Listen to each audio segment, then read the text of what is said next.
The girl didn't make a sound when Jacob Mercer found her. That was the first thing that told him something was wrong, not the blood on her dress, not the way she'd curled herself into the corner of his feed shed like a wounded animal, but the silence. A child that age should have been crying, should have been screaming, should have made some kind of noise when a stranger's shadow fell across her in the dim morning light. But she just stared at him with eyes that had already seen too much. Jacob stood in the doorway of the shed, bucket of oats still in his hand, and felt the world tilt slightly on its axis. The girl couldn't have been more than 9 years old, Apache, by the look of her, with long black hair matted with dirt and something darker. Her dress was torn at the shoulder. Her feet were bare and bleeding, and her belly. Grazed. Her belly was swollen beneath the ruined fabric. Jacob set the bucket down slowly, the way he'd approach a spooked horse. "Easy now," he said, his voice low and steady. "I'm not gonna hurt you." She didn't respond, didn't even blink, just kept those dark eyes fixed on him like she was waiting for the next blow to fall. He crouched down, making himself smaller, less threatening. The shed smelled of hay and horses and something else, fear maybe, or blood, or both. Through the open door behind him, the New Mexico sun was just beginning to crest the ridge, painting the desert in shades of copper and gold. It was going to be a hot day. It was always a hot day out here. "You hungry?" he asked. "Nothing." "Thirsty?" "Still nothing." Jacob rubbed a hand over his face, feeling the scrape of 3 days' stubble against his palm. He'd been up since before dawn, same as always, tending to the horses and checking the fence line and doing all the small, necessary things that kept a man's ranch from falling apart. He'd buried his wife 2 years ago, buried his son 3 years before that. He'd thought he was done with surprises, done with the world throwing things at him he didn't know how to fix. He'd been wrong. "All right," he said quietly. "You stay here. I'm gonna get you some water and something to eat. Then we'll figure out what to do." He backed out of the shed slowly, keeping his movements careful and deliberate. The girl watched him go but didn't move, didn't even shift her weight, just sat there in the corner like a ghost that hadn't realized it was dead yet. Jacob walked back to the house, his boots crunching on the hard-packed earth. The ranch house was small, 3 rooms and a porch that sagged on one side, but it was his, had been his father's before him and his grandfather's before that. 3 generations of Mercers had worked this land, raised horses, buried their dead in the small plot behind the barn where the cottonwoods grew. He filled a tin cup with water from the pump and wrapped some bread and dried meat in a cloth. His hands were shaking slightly, and he forced them to still. He'd seen plenty of hard things in his 52 years, had fought in the war, killed men who needed killing, watched friends die in ways that still visited him in dreams. But this was different. When he came back to the shed, the girl was exactly where he'd left her. He set the food and water down just inside the door, close enough that she could reach them, but far enough that he wasn't crowding her. "There you go," he said. "Take your time." He turned to leave, give her space, but her voice stopped him. "They'll come looking." The words were so quiet he almost missed them. He turned back slowly. The girl hadn't moved, but her eyes had shifted, looking past him toward the open desert beyond. "Who will?" Jacob asked, though part of him already knew. "The soldiers." The word hung in the air between them like smoke. Jacob felt something cold settle in his chest, something that had nothing to do with the morning air. "What soldiers?" But the girl had gone silent again, retreating back into whatever dark place she'd been hiding in her mind. Jacob watched her for a long moment, then nodded slowly. "All right," he said. "You stay here, you're safe now. Nobody's gonna hurt you here." He didn't know if she believed him. Hell, he wasn't sure he believed himself, but he said it anyway because what else was there to say? He left her there and walked back out into the brightening day. The horses were restless in the corral, sensing something wrong the way animals always did. Jacob leaned against the fence rail and looked out at the empty land stretching away in all directions, brown earth and scrub brush and sky so blue it hurt to look at. Somewhere out there, soldiers were looking for a 9-year-old Apache girl. And when they came, Jacob Mercer was going to have to decide what kind of man he was. The sun climbed higher, the day grew hot, and in the feed shed, a child who should have been playing with dolls sat in silence, one hand resting on her swollen belly, waiting for the world to find her again. By noon, the girl had drunk the water, but hadn't touched the food.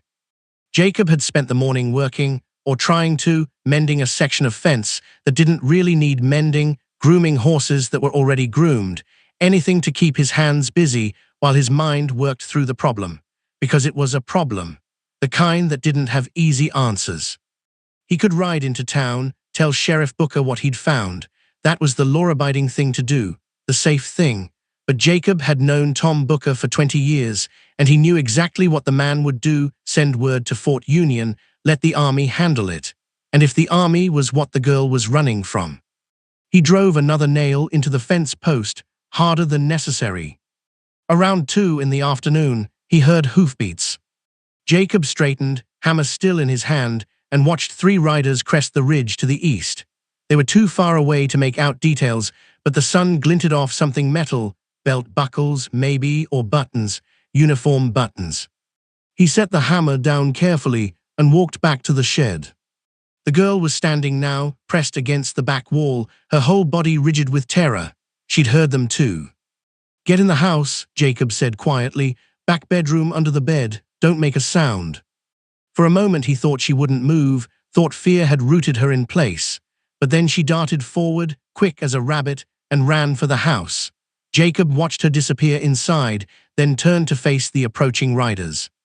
They came in at an easy trot, 3 cavalry soldiers in dusty blue uniforms, led by a lieutenant who couldn't have been more than 25.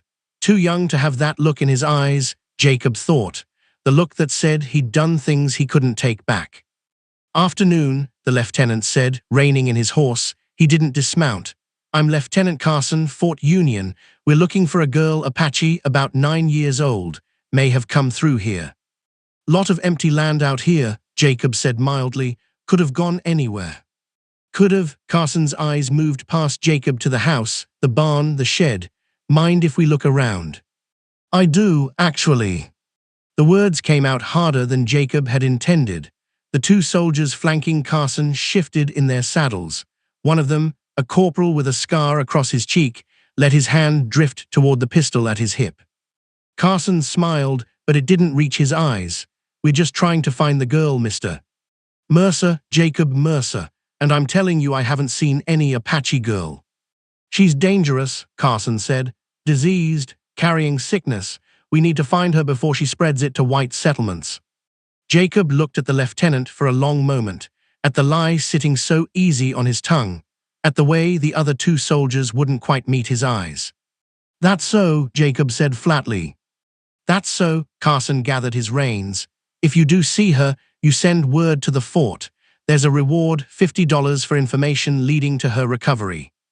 "Recovery, like she was lost property instead of a child." "I'll keep that in mind," Jacob said. Carson nodded, touched the brim of his hat, and turned his horse. The other 2 soldiers followed. They rode back the way they'd come, and Jacob watched until they disappeared over the ridge. Then he went into the house. The girl was under the bed in the back room, exactly where he'd told her to go. Jacob crouched down so he could see her in the shadows beneath the frame. "They're gone," he said. "She didn't move." "I need you to tell me what happened," Jacob said quietly. "I need to know what I'm dealing with here." Silence, then so soft he almost missed it. "They took us from the reservation, 5 of us, girls, said we were being moved to a school." Jacob's jaw tightened, but there was no school. "There was a camp, and soldiers. They kept us in a tent, and at night," her voice broke, "at night they would come, different ones, they would laugh." The cold thing in Jacob's chest spread, turning his blood to ice. He thought of his own daughter, dead now 15 years, who would have been about this girl's age when she passed from fever. Thought of what he would have done to any man who'd laid a hand on her. "How'd you get away?" "One of them forgot to tie the tent flap. I ran, walked for 3 days before I found your barn." Jacob was quiet for a moment. "The others?" "Still there." 2 words, so much weight behind them. He stood up slowly, his knees cracking. Through the window, he could see the empty land stretching away. Somewhere out there was a camp full of soldiers and 4 more Apache girls who'd been stolen from their families. And here, under his bed, was one who'd escaped. 52 years old, too old for righteous anger, too old to play hero. But Jacob Mercer had learned a long time ago that age didn't matter when it came to doing what was right. Even if it killed you. You got names, he asked, those soldiers. The girl crawled out Rom under the bed, stood there in her torn dress and looked up at him with those two old eyes. I know all their names, she said. And in that moment, Jacob Mercer made his decision. The girl's name was Nasha. She told him this on the third day after he'd given her clean clothes, an old shirt of his that hung to her knees, and let her wash in the basin. After she'd started to believe, maybe, that he meant what he'd said about keeping her safe. She told him other things too, the names, where the camp was 3 days' ride northeast, hidden in a canyon that didn't appear on any map, how many soldiers, what they looked like, which ones had been the worst. Jacob wrote it all down in careful block letters, his hand steady even though something inside him was shaking apart. Lieutenant James Carson, the one who'd come to his ranch. Corporal William Doherty, the one with the scar. Private Thomas Henley, Private John Moss, Sergeant Daniel Price. 7 names in total. 7 men who wore the uniform of the United States Army and thought that made them untouchable. They'll kill you, Nasha said, watching him prepare. She sat at the kitchen table, small hands wrapped around a cup of coffee that had more milk than coffee in it, if you go after them. Maybe, Jacob said. He was checking his rifle, a Winchester 73 that had been his father's. It was old but well-maintained, and it could drop a man at 200 yards if you knew how to use it. Jacob knew how to use it. You're just one person. I know. Why? The question was simple, the answer wasn't. Jacob set the rifle down and looked at her. Because somebody has to, because what they did to you, what they're still doing, that's not something a man can know about and walk away from, not if he wants to sleep at night. My people have a word for men like you, Nasha said quietly. We call them fools. Jacob smiled, but there was no humor in it. Your people are probably right. He finished his preparations as the sun set. Ammunition, dried food, canteens of water, a map marked with the location Nasha had described, a knife, sharp enough to shave with, strapped to his belt. You stay here, he told her. I'll be back in a week, maybe less. If I'm not back in 10 days, you take one of the horses and ride south to El Paso. There's a mission there, run by nuns. They'll take care of you. And the others. Jacob was quiet for a moment. I'll bring them back, one way or another. He left before dawn the next morning, riding under a sky still dark with stars. The desert was silent, except for the sound of his horse's hooves and the distant cry of a coyote. He didn't look back at the ranch. If he did, he might lose his nerve. 3 days hard riding brought him to the canyon. He found it just before dusk on the 3rd day, a narrow slash in the earth hidden behind a tumble of red rock. Smoke rose from somewhere deep inside, and Jacob could smell cook fires on the wind. He left his horse a mile back, tied to a scrub pine, and went forward on foot. The camp was smaller than he'd expected. 4 tents, a cook fire, a rope corral with maybe a dozen horses, and there, in the smallest tent at the edge of the camp, he could see shadows moving. Small shadows. 7 soldiers sat around the fire, drinking and laughing. Jacob lay on his belly on the ridge above, watching them through his rifle's scope. It would be easy, he thought. Pick them off one by one from up here. They'd never even know where the shots were coming from. But easy wasn't the same as right. He waited until full dark, until the soldiers had drunk themselves stupid and stumbled off to their bedrolls. Then he moved down the slope like a ghost, keeping to the shadows, his boots making no sound on the sand. The guard at the perimeter never saw him coming. Jacob caught him from behind, one hand over the man's mouth, the other driving the knife up under his ribs. It was quick. It was quiet. It was necessary. He lowered the body to the ground and kept moving. The tent where the girls were kept was secured with a chain and padlock. Jacob studied it for a moment, then used his knife to cut through the canvas at the back. He slipped inside. 4 faces looked up at him in the darkness, wide with terror. I'm here to take you home, Jacob whispered, but you have to be quiet, understand? The oldest girl, maybe 12, nodded slowly.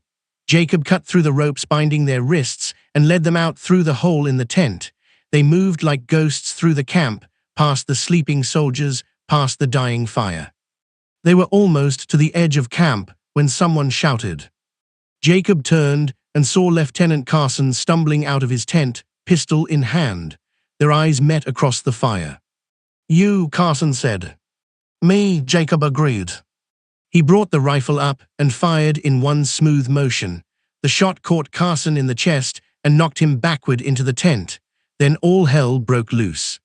Soldiers poured out of the tents, grabbing for weapons, shouting.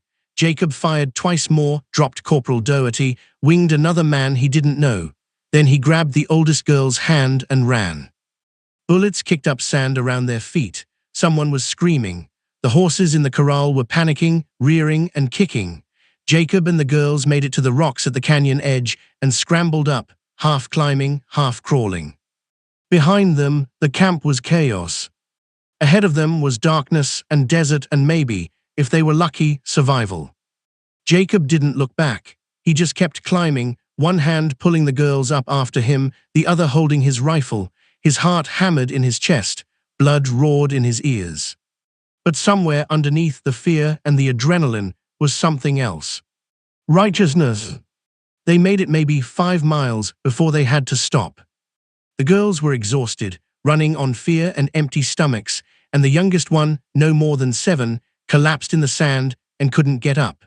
Jacob carried her the last mile to where he'd left his horse, the other 3 girls stumbling along behind him in the darkness. By the time they reached the horse, the sky was starting to gray with pre-dawn light. "We need to keep moving," the oldest girl said. Her name was Kimmy, and she had her mother's eyes. That's what she'd told Jacob during one of their brief rest stops. "They'll follow." "I know," Jacob said. He was reloading his rifle, thumbing fresh cartridges into the magazine. "But these little ones need rest. We'll hole up for a few hours, let them sleep. Then we'll push hard for my ranch." "You killed 3 of them," Kimmy said. "It wasn't a question." "I did." "Good." The word was hard and flat, and full of an anger that no 12-year-old should have to carry. Jacob looked at her for a long moment, then nodded. They found shelter in a cluster of rocks as the sun came up. Jacob gave the girls what food and water he had left, which wasn't much. They ate in silence, too tired and traumatized to talk. Then the younger 3 curled up together like puppies and fell asleep almost instantly. Kimmy stayed awake. She sat next to Jacob, watching the eastern horizon for signs of pursuit. "Nasha told you where to find us," she said after a while. "She did. She made it to your ranch." "She did. She's safe there, waiting." Kimmy nodded slowly. She was the smart one, always. She told us we should all run that first night, but we were too scared. We thought they'd shoot us. "They might have," Jacob said honestly. "Better than what they did instead." Jacob had no answer for that. What could he say? That she was wrong, that there were worse things than death. A child her age shouldn't have to know about those things, shouldn't have to make those calculations. But she did know, they all did now. "What will happen when we get back?" Kimmy asked. "To the reservation." Jacob was quiet for a moment, considering his words carefully. "I don't know," he said finally. "Your families will be happy to see you, that's something. And the soldiers who did this. The ones who are left will hang," Jacob said. "I'll make sure of it." "How?" "By not giving them any other choice." The sun climbed higher. The day grew hot. Jacob kept watch while the girls slept, his rifle across his knees, his eyes on the horizon. Around midday, he saw dust rising in the distance, riders coming fast. He woke the girls quietly. "Time to move," he said. They rode hard for the next 4 hours, the girls taking turns on the horse while Jacob walked alongside. His legs burned. His throat was dry as sand, but he kept moving because stopping meant dying, and he hadn't come this far to die in the desert. By late afternoon, they were close enough to see his ranch buildings in the distance. Jacob allowed himself a moment of relief. They were going to make it. Against all odds, they were going to. The gunshot cracked across the desert like thunder. Jacob's horse screamed and went down, blood spraying from its neck. The girls scattered, diving for cover behind rocks and scrub. Jacob brought his rifle up, searching for the shooter. There, on the ridge above his ranch, two men, both in cavalry blue. One of them was reloading, the other was drawing a bead on the rocks where the girls were hiding. Jacob fired twice, fast. Both men went down. He ran for the ranch house, pulling the girls along with him. More shots rang out from the barn now and from behind the water tank. How many were there? 4, 5. Too many. They made it to the house, and Jacob kicked the door open. Nasha was there, pressed against the wall, holding a kitchen knife in both hands. Get down, Jacob shouted. Everyone hit the floor as bullets shattered the windows, spraying glass across the room. Jacob crawled to the gun cabinet and pulled out his shotgun and his pistol. He tossed the pistol to Kimmy. You know how to use that. She nodded grimly. Good, stay low and watch the back door. He moved to the front window, Ying below the sill, and risked a quick look outside. He counted 4 soldiers, the remnants of the camp, probably. Sergeant Price was one of them. He was crouched behind the water trough, shouting orders to the others. Jacob aimed carefully and fired. Price's hat flew off, but the man himself dove for better cover. Give us the girls, Price shouted. Give them up and you can walk away from this. Jacob's answer was another shotgun blast that tore a chunk out of the water trough. The siege settled into a grim standoff. The soldiers had Jacob and the girls pinned in the house. Jacob had them pinned outside, stalemate. But Jacob knew something they didn't. He had enough ammunition inside to hold out for days, and eventually someone would come to investigate the gunfire. Tom Booker, maybe, or one of the neighboring ranchers. He just had to keep everyone alive until then. Night fell, the shooting stopped, both sides conserving ammunition. In the darkness of the house, the 5 girls huddled together for warmth and comfort.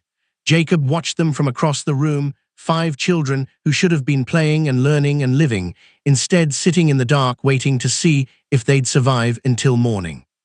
Kimmy caught his eye. In the moonlight coming through the shattered window, she looked older than 12, looked ancient.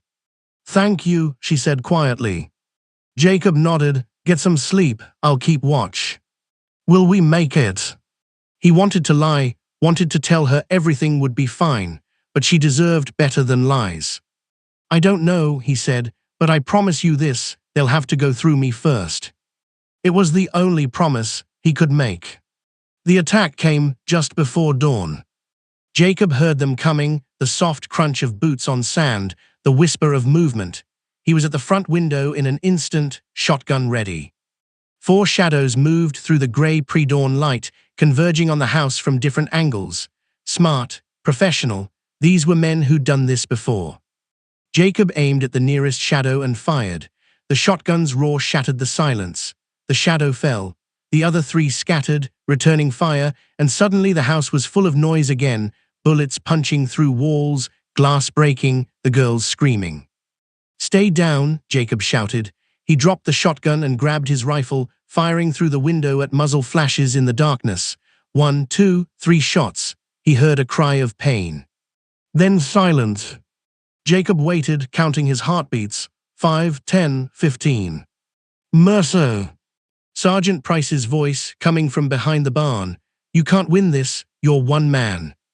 One man's all it takes, Jacob shouted back.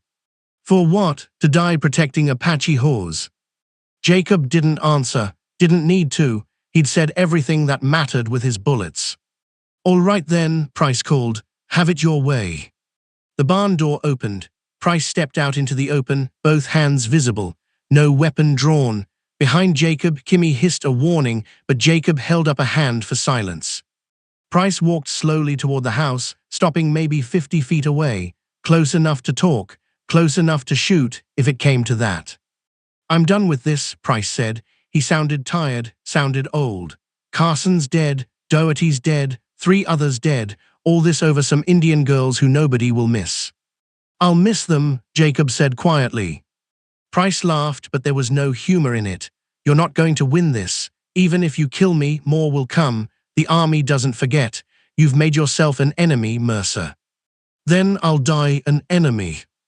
They stood there in the growing light, two men on opposite sides of a line that couldn't be uncrossed. Behind Price, the sun was starting to rise, painting the sky in shades of red and gold. "I'm going to walk away now," Price said. "I'm going to go back to the fort and tell them the girls are dead, all of them, that you shot them before we could reach them, and in return, you're going to let me walk out of here alive. And if I don't, then we both die, right here, right now. Is that what you want?"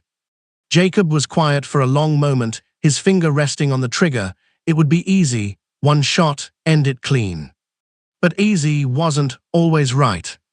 "Walk," Jacob said finally. Price nodded slowly. He turned and started walking, his back to Jacob, shoulders tense, waiting for the bullet that might still come. Jacob lowered the rifle, watched the sergeant disappear over the ridge. Gone. Maybe it was the right choice, maybe it wasn't, but Jacob Mercer had killed enough men for one lifetime. He could live with letting one walk away. The sun rose, the girls emerged from their hiding places, and slowly, carefully, they started to breathe again. Sheriff Tom Booker arrived 3 hours later, drawn by the reports of gunfire. He rode in with 2 deputies and a face full of questions. Jacob met him on the porch. Behind him, visible through the open door, 5 Apache girls sat at his kitchen table, eating bread and honey. Jesus Christ, Jacob, Booker breathed. What the hell happened here? "Soldiers from Fort Union," Jacob said. "They were holding these girls, doing things to them, bad things. I brought the girls here. The soldiers came after them. I killed 3. 3 more are buried behind the barn. 1 walked away." Booker stared at him. "You killed 6 cavalry soldiers. They had it coming." "That's not how the law works, Jacob." "Then maybe the law needs fixing." Booker was quiet for a long moment, looking at the bullet-scarred house, the bodies, the frightened children inside. Then he sighed and rubbed his face. "This is going to cause problems," he said. "Big problems. The army's going to want answers." "Let them want," Jacob said. "These girls are going home, to their families, and any man who tries to stop that is going to end up like those soldiers behind the barn." Booker looked at him, really looked at him, at the hard set of his jaw, the resolve in his eyes, at a man who'd crossed a line and wasn't planning on crossing back. "All right," the sheriff said quietly. "I'll take them to the reservation, make sure they get home safe. But Jacob, you need to disappear for a while, let things cool down, because when the army hears about this—" "I know." Jacob did know. He'd made himself a target, made himself an enemy of the very government he'd once served. But when he looked at those 5 girls sitting at his table, alive and safe, and eating like they'd never seen food before, when he thought about Nasha's eyes that first morning, so old and empty, he found he didn't regret a damn thing. It took 2 days to get the girls ready to travel. Jacob gave them clean clothes, good food, time to rest and heal as much as anyone could heal from what they'd been through. Kimmy helped with the younger ones, and Nasha started to smile again, just a little. On the morning they left, the 5 girls stood in a line in front of Jacob's porch. Nasha stepped forward. She looked at him for a long moment, then reached up and pressed something into his hand. It was a small carved stone, smooth and dark, with markings he didn't understand. "For protection," she said, "for the foolish man who saved us." Jacob closed his fingers around it. "I didn't save you, you saved yourselves, I just helped." "Then for helping," Nasha said. She smiled, a real smile this time, the smile of a child who might remember how to be a child again someday. "Thank you, Jacob Mercer." They rode out with Sheriff Booker and his deputies, heading north toward the reservation. Jacob watched until they were just specks on the horizon, then turned and walked back into his bullet-scarred house. The place was a mess. Broken glass everywhere, holes in the walls, bloodstains on the floor. It would take weeks to repair, months maybe. But he'd done it. Against all odds, against the weight of the entire United States Army, he'd done what needed doing. 7 soldiers had stolen and violated 5 Apache girls. 1 rancher had made them pay. And in the end, justice, real justice, the kind that mattered, had been served. Years later, people would tell the story of Jacob Mercer, the rancher who went to war with the cavalry. Some said he was a hero. Some said he was a fool. Some said he'd been killed in retribution, hunted down by soldiers seeking revenge for their fallen. But on quiet nights, when the wind blew across the New Mexico desert, travelers passing through would sometimes see a light in an old ranch house on the edge of nowhere. And if they stopped and knocked, an old man with weathered hands and hard eyes would answer, a small carved stone hanging from a leather cord around his neck. He never told the story himself, never spoke of what happened in that canyon or in the siege at his ranch. But sometimes, on those quiet nights, he'd touch the stone and remember 5 faces looking up at him in darkness. Remember the choice he'd made and the price he'd paid and the lives he'd saved.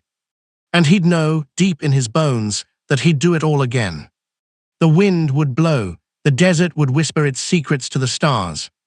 And Jacob Mercer would sleep dreamless and content.